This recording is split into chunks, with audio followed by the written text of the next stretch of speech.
In diplomacy, things go wrong.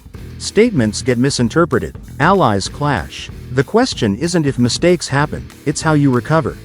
Today on Diplo Mentions, we break down the top 7 damage control strategies diplomats use to contain crises and rebuild trust. Silence in a crisis signals guilt. Rapid acknowledgement builds control.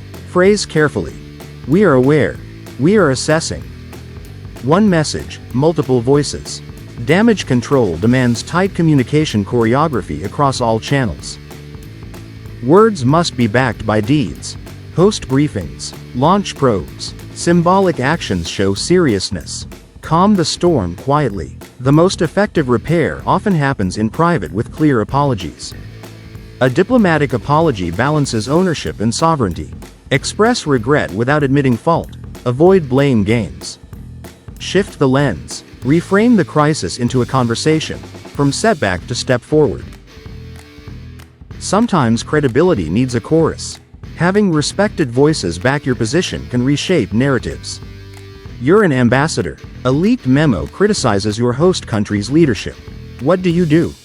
How a state responds to crisis tells the world more than the crisis itself. Fast, firm strategies can turn missteps into momentum. Damage control isn't just about fixing the mess, it's about restoring credibility.